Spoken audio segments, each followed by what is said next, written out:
नमस्कार मित्रांनो, विन दोघातीलही तुटेना या मालिकेच्या आजच्या भागामध्ये अगदी मनपूर्वक मी तुमचं स्वागत करते. आजच्या भागामध्ये समर आणि स्वानंदी यांनी आता एकमेकांचा हात हातामध्ये धरलेला आहे. दोघेही एकमेकांकडे रोमॅन्टिक होऊन बघत आहे. तर मलिका मात्र आता तिचा इतका जळफाट होत असतो. तिला असं वाटतं नक्की यांच्यामध्ये काय नवीन सुरू होतंय आणि हे असं व्हायला नकोय, काहीतरी आपल्याला करावं लागेल असं मात्र ती आता म्हणजे सांगत असते. त्यावरती आता स्वानंदी म्हणते की इट्स ओके, मी समजू शकते. त्यावरती समर म्हणतो की आता मात्र ह्या सगळ्याचा आनंद मला वाटतो, पण या सगळ्याचा अनुभवच नाही. स्वानंदी म्हणते की छान, मी तर तुमच्याकडे अनुभव घेऊनच आले. तेव्हा समर म्हणतो की मला तसं म्हणायचं नव्हतं. आणि बघा ना, याला काही अर्थ आहे का?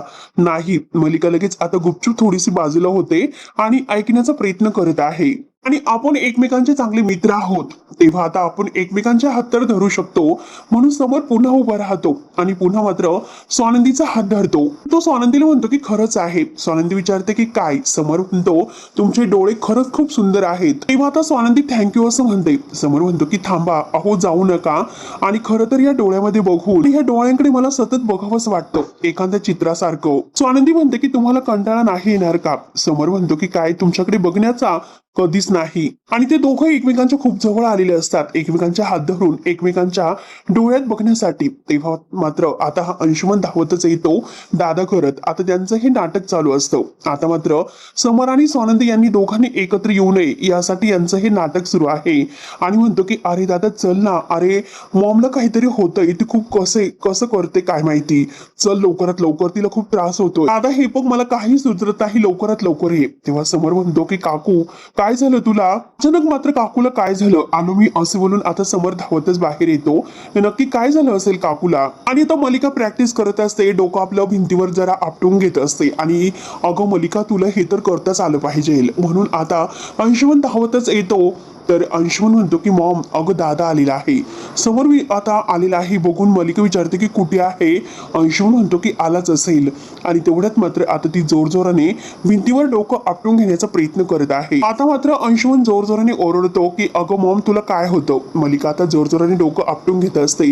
हे सगळं त्यांचं आता एक नाटक सुरू असतं. आणि तेवढ्यात समोर तेथे येतो. समोर म्हणतो की काकू काय झालं? आणि तेवढ्यात तेथे स्वानंदी सुद्धा येते. स्वानंदी म्हणते की एक मिनिट काकू, काय झालं तुम्हाला?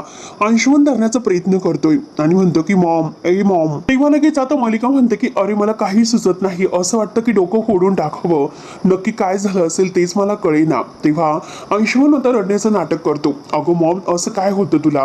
प्लीज असं काही करू नको. आणि तेवढ्याच समोर म्हणतो की असं अचानक काय झालं? कधीपासून डोकं दुखत आहे? तर लगेच आता मलिका नाटक करत म्हणते की अरे संध्याकाळपासून दुखतंय. समोर म्हणतो की अगं काकू, तेव्हा सांगायचं ना. आणि काय झालं? तर लगेच आता मलिका म्हणते की अरे मला असं वाटलं होतं की गोळ्या घेतल्यानंतर फरक पडेल, परंतु कसला फरक आणि कसलं काय? मी बाम सुद्धा लावला पण नाही थांबत. डोक्याला हात लावते आणि आई ग करत असते. तेव्हा आता स्वानंदी म्हणते की कदाचित तुम्हाला मायग्रेनचा त्रास होत असेल. सर मलिका म्हणते की छे, मला कसला तो त्रास? एवढं काही नाही आणि एवढं छोटं काही नाही. आणि मला तर असं वाटतं की माझ्या डोक्यामध्ये गाठ आलेली आहे वाटतं. तेव्हा आता समोर म्हणतो की काकू, अगं तू काय बोलतेस? अगं असं काही झालेलं नसेल. तेव्हा आता मलिका जोरात ओरडते की समोर, मला सहन होत नाही. तेव्हा आता समोर जोरात ओरडतो की म्हणतो की काकू, असलं काही करायचं नाही. आणि जर तुला काही झालं तर काय करायचं? असं काही करू नको. समोर म्हणतो की अगं हे बघ, आत्ताच्या आता आपण डॉक्टरांकडे जाऊयात. काकू म्हणते की नकोय, मला डॉक्टर वगैरे काही नकोय. समोर म्हणतो की काकू, मी तुझ्या सोबत आहे, चल डॉक्टरांकडे. तर लगेच आता मलिका म्हणते की नकोय. अरे जर मला काही झालं तर माझ्या अंशूकडे कोण बघेल? आणि म्हणून जोरजोराने आता रडण्याचं नाटक करत आहे. आता मात्र समोर म्हणतो की काकू चल ना. आणि कसं बसं मात्र आता काकूला ते हॉस्पिटलला घेऊन जातात. काकूला तर हेच हवं असतं, कारण स्वानंदी आणि समोर एकत्र येऊ नये यासाठी तिचं हे नाटक चालू असतं. आता ते सगळेजण आता हॉस्पिटलला गेल्यानंतर मात्र समोरला आता खूप टेन्शन आलेलं असतं. आणि त्याहून स्वानंदी आता विचार करत असते. आणि सगळेजण मात्र हॉस्पिटलला गेलेले आहेत. तेव्हा आता लगेच स्वानंदी म्हणते की काकूला नक्की असं अचानक काय झालं असेल? नक्की काही होतं का त्यांना, की त्यांचं डोकं दुखतं, की ते नाटक करत होत्या? असा विचार करत असताना तेवढ्यात येते आता अंशुमन धावतच येतो. अंशुमन स्वानंदीकडे बघत असतो आणि हसतोय. अंशुमन म्हणतो की काय, कसला विचार करत आहात? मॉम नाटक करत आहे हेच तुला वाटत होतं ना? हे बघ, नाटक करत असेल आणि नसेल पण माहिती नाही, परंतु हे बघ, तुमच्या रोमांटिक आता याच्यामध्ये मी डिस्टर्ब तर केलं, म्हणजे तुमच्या प्रेमाच्या मध्ये मी आलो, तेव्हा तर स्वानंदी म्हणते की नाही रे, अरे तू वेडा आहेस, आमच्या प्रेमाच्या मध्ये कोणीच येऊ शकत नाही, कारण आमच्या प्रेमामध्ये खूप ताकद आहे आणि तुझी तर तेवढी पात्रता सुद्धा नाही. तेव्हा आता अंशुमन म्हणतो की मी तुला सांगितलेलं आहे की तुम्ही 6 महिन्यानंतर वेगळे होणार आहात, हे माझं चॅलेंज जर तुझ्या लक्षात असेलच, हे सगळे माझे शब्द आहे तर ते लक्षात ठेवा. स्वानंदी ऐकून घेते आणि म्हणते की कावळ्याच्या शेपाने गाय मरत नसते, आणि मुळात म्हणजे आमचं नातं आणि आमचं प्रेम इतकं तकलादू नाही. ज्या परिस्थितीत आमचं लग्न झालं असेल, आता मात्र आमची परिस्थिती जी काही आहे ती बदललेली आहे, त्यामुळे मी इतकं ठामपणे सांगू शकते, त्यामध्येच आता देवाची काहीतरी योजना आहे. आम्ही नक्की एकत्र येऊ शकतो आणि बघूयात देवाच्या पाठिंबा कुणाला आहे. जो काही आमचं प्रेम आहे, बघूयात आमचं प्रेम खोटं ठरतं की हा जो काही मायलेकांनी तुम्ही आता खोटेपणा चालवलेला आहे तो अगदी खरा ठरतो. नंतर आता दुसऱ्या दिवशी स्वानंदी छान तयार होते, देवासमोर येते, देवाला हात जोडते आणि म्हणते की देवा, मला माहिती नाही की मागच्या जन्मी मी कोणतं पुण्य केलं होतं म्हणून राजवाड्यांसारखा मला नवरा मिळाला, आणि हे फक्त देवा, त्यांचं प्रेम माझ्यासाठी सर्वस्व आहे आणि फक्त त्या प्रेमाला जपण्याची ताकद मला दे. तेव्हा आता समरने आता रूम मध्ये गाणी लावलेली असतात आणि मस्त तो गाणी रोमांटिक ऐकत असतो, आणि तेवढ्याच स्वानंदी आत येते. स्वानंदी आपले केस ओले आहे तर ते कोरडे करत असते आणि समोर रोमांटिक होत तिच्याकडे बघत असतो. स्वानंदीचं लक्ष जातं आणि स्वानंदी सुद्धा आता रोमांटिक होत आता समरकडे पाहत असते. तेव्हा समर मात्र स्वानंदीच्या जवळ येतो आणि स्वानंदीकडे बघत मात्र तिच्या चेहऱ्यावर आलेली केसांची बट अलगद बाजूला करतो आणि रोमांटिक होऊन तिच्याकडे पाहतच असतो. स्वानंदी विचारते की काय झालं, तुम्ही असं का बघतात? समर म्हणतो की मी माझ्या बायकोकडे बघतो, सुंदर बायकोकडे, आणि तो आय लव्ह यू म्हणतो. स्वानंदी खूपच हसते आणि ती सुद्धा म्हणते की I love you too you. तेव्हा समर तिला जवळ घेतो. स्वानंदी म्हणते की अहो थांबा, दार उघडं आहे. समर म्हणतो की कोणी येणार नाही आणि अलगद तो तिला धरतो, आणि तेवढ्यात तो स्वानंदीचा किस घ्यायला जाणार, तोच लगेच मलिका धावतच येते समर करत, आणि समर आता आणि स्वानंदी कावरी बावरी होतात आणि बाजूला होतात. तेव्हा लगेच आता मलिका म्हणते की अरे समर, समर स्वानंदीकडे बघत असतो आणि अरे खरंच समर, मी नॉक करून यायला हवं होतं आणि मी विसरूनच गेले. आता मात्र मी तुमच्या खोलीमध्ये नॉक करून यायला पाहिजे, आता यापुढे तसंच करावं लागेल. समर विचारतो की काकू तब्येत कशी आहे आता तुझी? तर काकू म्हणते की अरे बरं आहे, तू मला हॉस्पिटलला घेऊन गेला होता म्हणून जरा बरं वाटलं. त्यानंतर मात्र स्वानंदी विचारते की काकू काय झालं होतं असं अचानक, का डोकं दुखलं तुमचं? त्यावरती आता मलिका म्हणते की माहिती नाही. समोर म्हणतो की हो ना, डॉक्टरांनी आता म्हणजे काही टेस्ट केल्या, त्यानंतर मात्र निदान कळालं की काहीतरी आता हेवी अशी ऍसिडिटी झाली असेल. किंवा आता मलिका म्हणते की हो, औषध दिलेली आहे त्यामुळे मला आता बरं वाटतं जरा. समोर म्हणतो की काकू ती औषध वगैरे आता वेळेवर घेत जा. बस मलिका म्हणते की हो समोर नक्कीच घेत जाईल. स्वानंदी म्हणते की जरा पथ्य सुद्धा पाळा जमलं तर, कारण असं मसालेदार आणि काही असं तेलकट वगैरे तब्येतीसाठी तुमच्या चांगलं नाही. त्यानंतर आता समर विचारतो की काकू मला सांग की तू कशासाठी आली होतीस? किंवा आता मलिका म्हणते की सांगायचं राहूनच गेलं, कारण निकिता आलेली आहे खाली आणि काही माणसांना घेऊन आली. आणि तर समोर विचारतो की कोण माणसं? निकिता आता कशासाठी आली? तर मलिका म्हणते की ती काहीतरी म्हणत होती की तुमची पहिली रात्र, सुहाग रात्र वगैरे, मला माहिती नाही नक्की तिचं काय चालू आहे आणि मला तर बोलायला सुद्धा लाज वाटते, परंतु आजकालच्या मुलींना लाज कशी वाटत नसेल. स्वानंदी मात्र हसते आणि लाजत असते. ती खाली पाहत आता समरकडे पाहते. समर म्हणतो की आमची पहिली रात्र, आणि तो तिच्याकडे बघतोय. तेव्हा मात्र आता लगेच स्वानंदी लाजते आणि म्हणते की मी आलेच. तेव्हा मलिका म्हणते की अगो बाई, म्हणजे स्वानंदी सुद्धा आता लाजायला लागली तर, आणि हे सगळं काही उघड्यावरच चालू आहे. बरं झालं माझा जन्म ह्या वेळेस झाला नाही. त्यानंतर आता इकडे निकिता सगळं काही डेकोरेशनचं सामान घेऊन आलेली आहे. आजी तिला म्हणते की अगं निकिता तिकडे ठेवते सगळं सामान, इकडे कुठे ते सामान? तर निकिता म्हणते की अगं ते उतरवतात, अजून बाकी भरपूर सामान आहे आणि ते तिकडे गेटवर उतरवतात, आणि हे बघ त्यांनी भरपूर सामान आणलेलं आहे, तू काही काळजी करू नकोस. जास्तीत जास्त मात्र आता लाल गुलाबाची फुलं ते वापरणार आहेत, म्हणजे सगळी रूम कशी अशी रेड मस्त वाटली पाहिजे. आजी म्हणते की हो ना, इतकी फुलं म्हणजे लावतो नंदू आणि पिंट्याला असंच वाटलं पाहिजे की आपण मात्र घरामध्ये रूम मध्ये नाही तर बागेमध्ये आहोत असं वाटलं पाहिजे. निकिता म्हणते की मागच्या वेळेस मात्र मी त्यांची जशी काही पहिली रात्र करायची ठरवली होती आणि त्या स्वानंदीला मात्र मी आता जसा दुधाचा ग्लास वगैरे घेऊन पाठवलेला होता, मग तसं काही करू का? जी म्हणते की लवकरात लवकर सांग नंदूला की आजीला परतवट हवं आहे. आणि ते हल्लीचं मुलं काय करतात बरं, ते काय करतात मला त्याचं नावच येत नाही, कारण आमच्या वेळेस आता आता गंमत म्हणून आमच्या म्हणजे काही मुलांनी आता चादरी खाली असे भाजलेले पापड ठेवले होते. आजी लाजतच सांगत असते की अगं निकिता काय सांगू, बसल्या बसल्या आमची इतकी फजिती झाली ना. किंवा आता निकिता म्हणते की खरंच तुमची पिढी म्हणजे मग आता आपण असंच करूयात, म्हणजे समर आणि स्वानंदीला पहिली रात्र कायम लक्षात राहिली पाहिजे. आणि हे बघा स्वानंदी मात्र आता त्यांच्या मागून येऊन हे सर्व ऐकत असते. निकिता म्हणत असते की मागच्या वेळेस मात्र मला त्यांच्या खूप दोघांना विनवण्या कराव्या लागल्या होत्या, पण यावेळेस मात्र आता आजी म्हणते की आता मात्र त्यांच्या आपल्याला विनवण्या कराव्या लागतील की दार उघडा म्हणून. आता मागच्या वेळेस मात्र असं नव्हतं आणि यावेळेस मात्र आता आपल्याला दार उघडण्यासाठी त्यांना म्हणावं लागेल. आता स्वानंदी म्हणते की काय तुम्ही माझ्या मागे हे सगळं बोलत असतात. तर निकिता म्हणते की अगं कसं वाटलं, छान वाटलं ना, आणि तुमची पहिली रात्र आपल्याला आता साजरी करायची आहे, त्यामुळे सगळं काही छान असं झालंच पाहिजे. त्यानंतर मात्र आता इकडे समर तसंच उभा असतो. मलिका विचारते की काय झालं समर, तू असं का उभा आहे, काही बोलत नाही.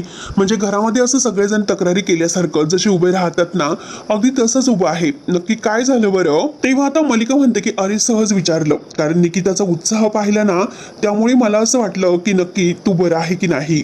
पण म्हणतो की जाऊन दे, निकिता कशी आहे आपल्याला तर माहितीच आहे.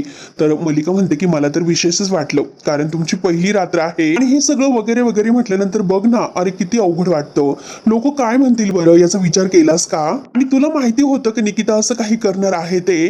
तेव्हा समर नाही असं म्हणतो आणि निकिताचं हे वागणं जरा खरंच मला सुद्धा वॉर्डच वाटतं, कारण आता तिने असं काहीतरी तुमच्याबद्दल करावं का. तेव्हा समर म्हणतो की सगळं काही गंमत म्हणून चाललेलं आहे. तेव्हा मलिका म्हणते की गंमत कसली, हे बघ अरे निकिताचं खरंच मला जरा वेगळंच वाटतं, कारण तिला म्हणजे अंशुमन आणि सुष्मिता दोघांसाठी असं काहीतरी करावंसं वाटलं नाही का. आणि ते तर नवीन जोडपं आहे, त्यांचं नवीन नुकतंच लग्न झालेलं आहे, मग त्यांच्यासाठी असं काहीतरी तिने करायला हवं होतं. तुमचं म्हणजे तुमच्या लग्नाला आता बरीच दिवस झाली, हे बघ तुमचं तसं वय सुद्धा नाही, लोक काय म्हणतील याचा विचार केलास का. तेव्हा आता समरला काय बोलावं आणि काय नाही सुचतच नसतं. तो डोक्याला हात लावतो. मलिका म्हणते की मला माहिती आहे की तुला आवडलंच नसेल, कारण हे जे काही आहे ते सगळं काही जरा वेगळंच वाटतं, म्हणजे तुमची पहिली रात्र वगैरे सगळं काही वेगळंच वाटतं. हे बघ तू मात्र असं भावंडांचं सुख आहे ते ओरबडून घेणारा नाही, तुला हे आवडलं नसणारच मला माहिती आहे, पण हे सगळं निकिताला सुद्धा समजायला हवं. आणि तुला काही वेगळं वाटलं का समोर जाऊन दे, जे माझ्या मनात आलं तर ते मी मात्र बोलले, प्लीज तू मात्र वाईट वाटून घेऊ नकोस. हे बघ मी जरा जास्त बोलले असेल तर त्याबद्दल सॉरी. तेव्हा लगेच आता समोर काही बोलत नसतो, त्याला काय बोलावं तेच काही कळत नसतं. त्यानंतर मात्र आता इकडे निकिता आता सगळ्या डेकोरेशन वाल्यांना म्हणते की हे बघा दादा, डेकोरेशन मात्र जास्तीत जास्त आता हे रेड वगैरे पाकळ्या वापरायच्या आहे, यामध्ये मात्र बोट्स असे वापरायचे, ह्या कपलसाठी बोट्स खूप महत्वाचे आहेत. तेव्हा आता स्वानंदी हसत असते. स्वानंदी म्हणते की निकिता ताई अहो काय बोलतात तुम्ही, गप्प बसा ना.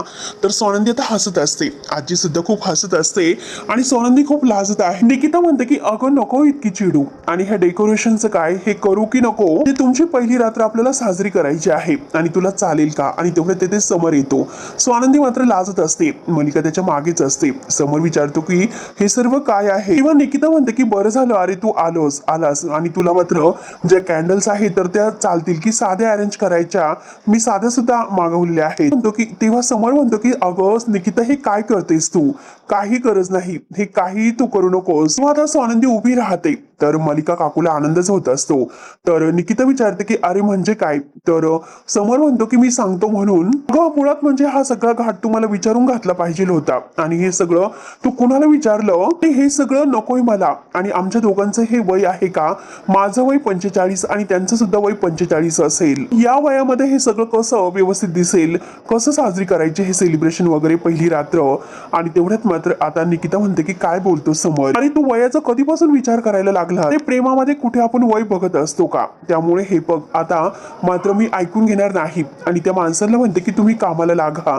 तर आता समोर म्हणतो की निकिता हे बघ मी तुला नको म्हणतोय. तेव्हा आजी आणि स्वानंदी यांना वाईट वाटत असतं. तर लगेच निकिता म्हणते की हे बघ समर, जी काही पहिली रात्र होती ती पहिली होती, त्यावेळेस सगळं काही चुकलं होतं, पण आता मात्र तू सगळी सुरुवात आहे ती खूप छान केलेली आहे. तू तुझ्या मनातील भावना आहे तर तिला किती छान पद्धतीने मात्र सांगितलं, मग त्याचं सेलिब्रेशन व्हायला नको का. हे बघा सगळं काही नॉर्मल व्हायला हवं, त्यामुळे तुम्ही सुद्धा नॉर्मल अशी पहिली रात्र साजरी करा. तेव्हा लगेच आता समोर निकिताला ओरडतो आणि म्हणतो की हे बघ काही नॉर्मल वगैरे नाही, आणि यातलं मला काही करायचं नाही, हे लक्षात ठेव, हे सगळं कॅन्सल करून टाक. तेव्हा आता निकिता म्हणते की असं कसं कॅन्सल करायचं, अरे मी यांना पैसे दिलेले आहेत आणि मी कॅन्सल कसं करू शकते? सगळं सामान आलेलं आहे, त्यामुळे आता कॅन्सल नाही होऊ शकत. तेव्हा आता समर म्हणतो की मी कुठे तुला काय म्हंटलो की असं कॅन्सल कर, हे सगळं काही तू अंशुमन आणि सुष्मितासाठी सुद्धा करू शकते. तेव्हा लगेच आता निकिता म्हणते की काय बोलतोस? नवीन नवीन लग्न झालेलं जोडपं आहे, आपण त्यांची हौस पुरवूयात. आता मलिका मुद्दाम आता सगळ्यांच्या समोर म्हणते की समर आणि अंशुमनसाठी ही सगळी तयारी करण्याची काही गरज नाही. मी समजावेल त्याला. उगाच मात्र अंशुमनमुळे आणि सुष्मितामुळे तुझ्यात आणि स्वानंदीमध्ये वाद नकोय. तेव्हा समर म्हणतो की काकू आमच्यामध्ये कोणताही प्रॉब्लेम नाही. मला पूर्ण खात्री आहे की स्वानंदी मॅडमला माझा निर्णय आवडला असेल. त्यांना सुद्धा हेच हवं असेल की अंशुमन आणि सुष्मिता यांची पहिली रात्र साजरी करावी. हो की नाही स्वानंदी मॅडम? बरोबर आहे ना? म्हणून स्वानंदीला विचारतो. स्वानंदी हो असं म्हणते आणि समर म्हणतो की बास आता विषय संपला. आजी म्हणते की असं कसा विषय संपू शकतो? स्वानंदी आता नाहीच म्हणणार, परंतु तू कशाला आडमुठेपणा करतोस बरं? समर म्हणतो की मी कुठे आडमुठेपणा करतो? आपल्या घरामध्ये फक्त नवीन लग्न झालेले जोडपं आहे, तर त्यांच्या या सगळ्या काही इच्छा आकांक्षा पूर्ण व्हायला हवे, त्यांच्यासाठी हे सर्व करा. तर आजी म्हणते की अरे हो, तू त्यांच्यासाठी सुद्धा हे सर्व कर, ते पण आपल्याला काय कमी आहे? पण तुम्ही दोघ जण असे मन का मारतात? हे बघ आजी, मला हा सगळा बालिशपणा वाटतो. तेव्हा लगेच आजी म्हणते की नाही रे, हा सगळा बालिशपणा नाही. हे बघ आजी, मला जाण्यासाठी उशीर होतोय, मी येतो. आणि स्वानंदी मॅडम मी येतोय असे बोलून आता तो निघून जातो. आजी म्हणते की बघितलंस ना, हट्टीपणाचा नुसता कळस करतोय. थोडीशी सजावट केली असती तर काय बिघडलं असतं? आवळत कुठला, उगीच आपलं, असे बोलून आजी त्या रूम मध्ये निघून जाते. मलिका लगेच स्वानंदीच्या बाजूने मुद्दाम म्हणते की बघितलंस ना स्वानंदी, अगं निकिताने एवढं सर्व काही केलं पण तो लगेच नाही म्हटला. याचं हे असंच असतं, एक नंबरचा हट्टी आहे. हे बघ निकिता, अगं तुला सुद्धा काय गरज होती? तुला तर माहितीच आहे की ह्या दोघांचं वय आहे का हे सर्व करण्याची. समरला नाही आवडत तर सोडून दे, तू कशाला हे सर्व मुद्दाम करते? आता स्वानंदी काकूकडे पाहत असते आणि काकू मात्र स्वानंदीकडे पाहत असते. तर मित्रांनो, हा भाग येथे संपतो. पुढील भागामध्ये नक्की काय होतं हे बघायला विसरू नका. तोपर्यंत धन्यवाद.